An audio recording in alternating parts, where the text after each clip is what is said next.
आप सभी का स्वागत है। आज हम बताने जा रहे हैं उत्तर प्रदेश के उन जाबाज जवानों के बारे में जिन्होंने अपनी जान की बाजी लगाकर देश का सर्वोच्च सैनिक सम्मान परमवीर चक्र हासिल कर उत्तर प्रदेश की धरती को गौरवान्वित किया। शेर जिगर नायक यदुनाथ सिंह। इनका जन्म उत्तर प्रदेश राज्य के शाहजहांपुर जिले में 21 नवंबर 1916 को एक छोटे से गांव खजूरी में हुआ था। पारिवारिक पृष्ठभूमि खेती किसानी की रही, लेकिन यदुनाथ सिंह का मन खेल कूद और जोखिम भरे कारनामे करने में रमता था। ये हनुमान जी के भक्त थे, इसलिए उन्हीं की तरह आजीवन ब्रह्मचारी रहे। रगों में देशभक्ति का नशा शुरू से ही दौड़ता रहा, इसलिए कोई काम रास नहीं आया। 21 नवंबर 1941 में वो दिन आ ही गया जिसके लिए यदुनाथ सिंह का मन मचलता था। ये 26 वर्ष की आयु में फौज में भर्ती हो गए। कुछ कर गुजरने की तड़प के बदौलत सेना में इनके लिए तरक्की के रास्ते खुलने लगे। सन 1947 में पदोन्नति कर इन्हें लॉन्स नायक बना दिया गया। सन 1947 ये साल था देश की स्वतंत्रता का, जहां देश में जश्न का वातावरण था। वहीं यदुनाथ सिंह दिलेरी दिखाने के उत्साह में लबरेज थे। राजपूती खून था और हौसला बेपनाह। भारत को स्वतंत्रता मिले अभी 1 वर्ष भी नहीं गुजरा था कि भारत के बंटवारे से वजूद में आए पाकिस्तान ने सन 1948 में भारत के खिलाफ युद्ध की घोषणा कर दी। देश के जवानों के लिए ये वक्त था देश की बेपरवाह परवाने की तरह फना हो जाने का।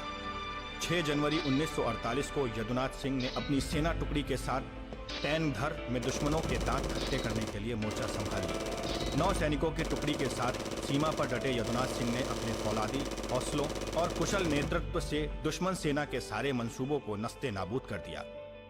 दुश्मन सेना भारतीय सेनाओं की दिलेरी देखकर बौखला गई। उसने चोट खाए सांप की तरह अपनी पूरी ताकत झोंक दी। दुश्मन के इस पलटवार से यदुनाथ सिंह के 4 सिपाही बुरी तरह जख्मी हो गए। यदुनाथ सिंह ने इस विपरीत हालत में भी हौसला बनाए रखा और दुश्मनों से लोहा लेते रहे। शायद तत्कालिक परिस्थिति को कुछ और मंजूर था। दुश्मन सेना के वार से यदुनाथ सिंह के सभी साथी बुरी तरह घायल हो गए। अब दुश्मन की ललकार का जवाब देने की सारी जिम्मेदारी यदुनाथ सिंह पर आ गई। एक सच्चा राजपूत युद्ध में जान दे सकता है, लेकिन पीछे नहीं हट सकता। यदुनाथ सिंह ने स्टेन गन उठाई और अकेले ही दुश्मनों पर टूट पड़े। अकेले यदुनाथ सिंह के सामने दुश्मन के अनेक सिपाही थे, फिर भी यदुनाथ सिंह ने उनसे टक्कर लेने में कोई कसर नहीं छोड़ी। हालांकि इस आर पार के युद्ध में यदुनाथ सिंह ने दुश्मन और मौत को खूब छकाया, पर अफसोस ये संघर्ष देर तक न चल सका और दुश्मन की गोली ने भारत को विजय दिलाने का मौका उनके हाथ से छीन लिया। वैसे तो इस युद्ध में पाकिस्तान की बुरी तरीके से हार हुई और यदुनाथ सिंह जैसे शूरवीर की कुर्बानी की बदौलत भारत विजयी हुआ, लेकिन भारत के इस विजय अभियान को देखने का सपना शहीद यदुनाथ सिंह जीते जी पूरा न कर सके। भारत के इस फौलादी इरादे वाले वीर जवान को मरणोपरांत सर्वोच्च सैनिक सम्मान परमवीर चक्र से पुरस्कृत किया गया। प्राउड टू बी यूपी वाला, उत्तर प्रदेश